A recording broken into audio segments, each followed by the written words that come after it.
Welcome back. Still here with us is Amy Gray from Stand.earth. Amy, thanks for staying with us. In terms of the nitty-gritties of divestment itself, the report also talks about how divestment actually helps rake in profits. And I was a little bit interested in that. How does divestment actually help rake in profits? Because when you think about it, you're essentially pulling out money from these industries. So where does the profit factor in? And how much is that tied to what you've described as the decline of the fossil fuel industry in the past decade? Yeah, I think it's a very simple answer that comes to my mind is like, any investor, particularly one with capacity, is a future share buyer, and therefore, like, a company is incentivized to engage. So, that's really where it's at. And the decline, that stocks are, the fossil fuel industry knows that they know that this is a threat, and they know that the end of an era, the reign of fossil fuels, is coming to a screeching halt. So there's more money in green energy to be had, and more profit in the long term than in fossil fuels. We spoke very briefly. I mean, you were telling me at least very briefly before the break about brand damage and reputation, the reputation that some of these companies have. In explaining the profitability of fossil fuel divestment, the report does cite research from one of the largest investment houses in the world, which is BlackRock. And while it does call attention to this research being obviously contracted by New York City, it's hard not to talk about BlackRock's role in fossil fuel investment. I mean, they've got at least $85 billion tied up in coal alone. Do you think that companies are looking at a report, or rather looking at research like this from BlackRock, as an indicator that perhaps they should divest? And is there a risk that BlackRock's reputation undermines these findings to some degree? I think anytime that a company like BlackRock comes out with a report, you have to take it with a grain of salt, because a lot of times, just to be honest, those are commissioned and written by industry folks. But with BlackRock, I mean, you really have to look at it is that an investor of the caliber of BlackRock should really set the expectation for all the companies, in its portfolio, with a special emphasis on heavy emitters, that their business must be on track to hit net zero, to hit zero emissions by 2050, and in line with 50% absolute emission reductions by 2030 if they want to be considered a part of BlackRock's portfolio going forward.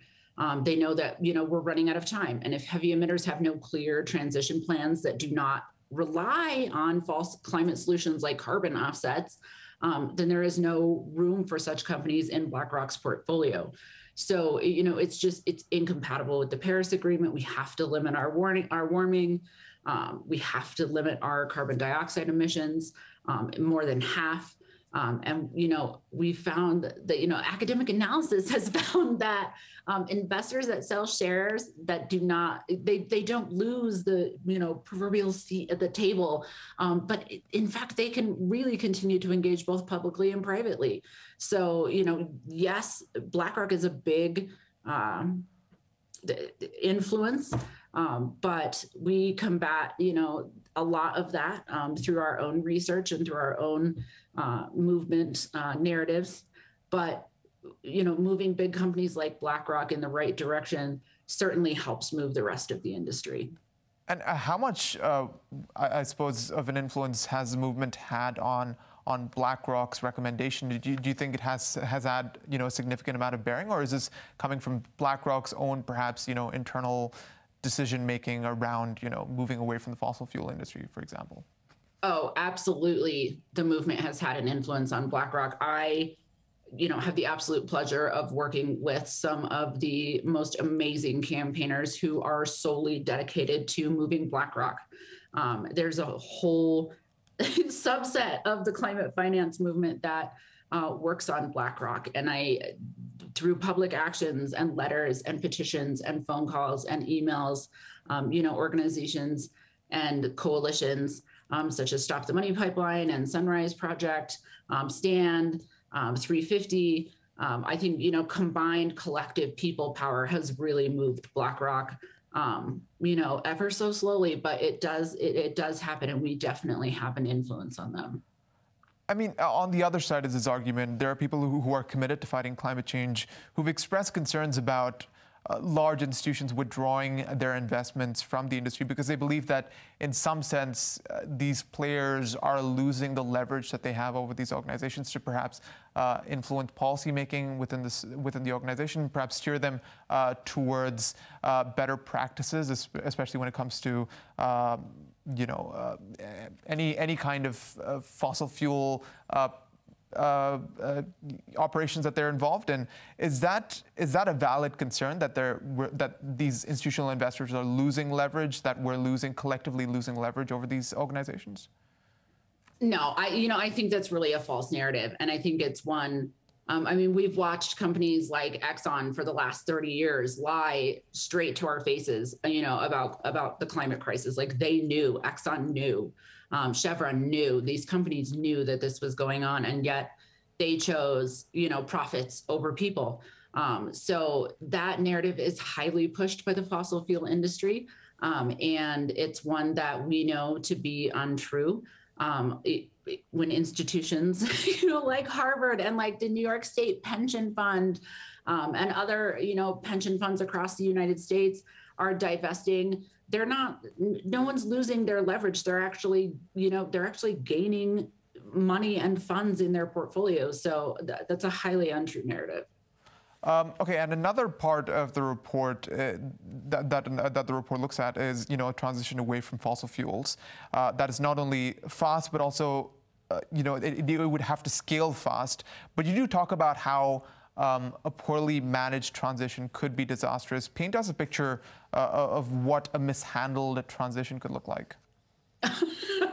There's so many ways that could go wrong.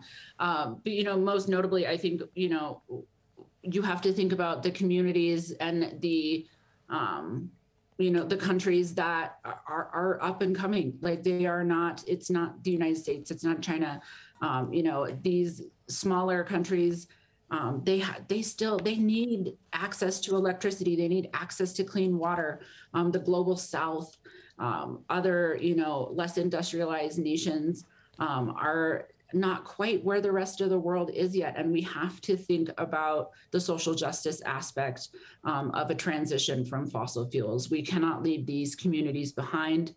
We cannot forget, to take care of the front lines and to the people most, affected by rising sea levels and wildfires and things like that. So, if mishandling it would be to completely ignore these countries and these communities who, rely on access to electricity, to grow as nations and to grow as communities.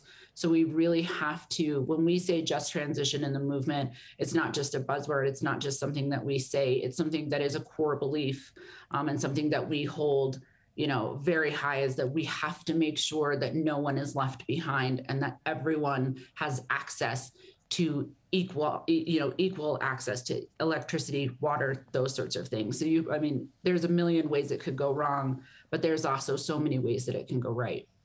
And speaking of a just transition, obviously, there can be concerns around workers in many of these fossil fuel industries being left behind as well, especially in the less developed economies. So, how exactly does a just transition, which accounts for divestment, sort of factor in that part of the equation?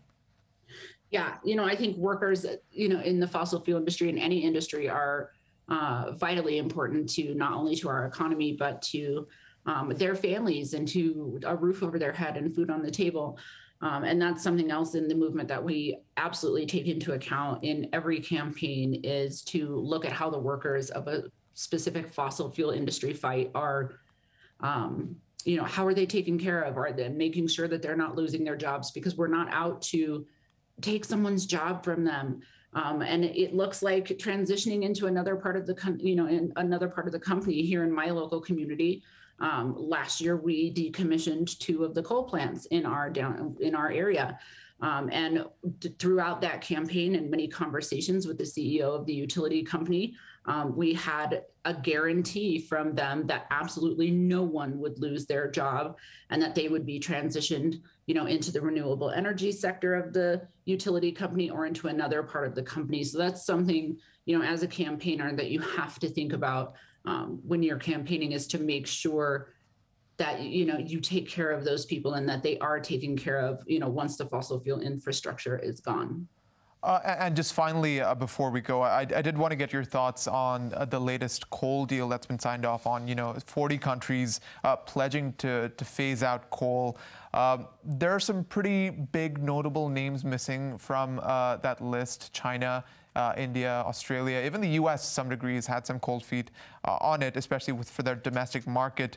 Should we see this as a win?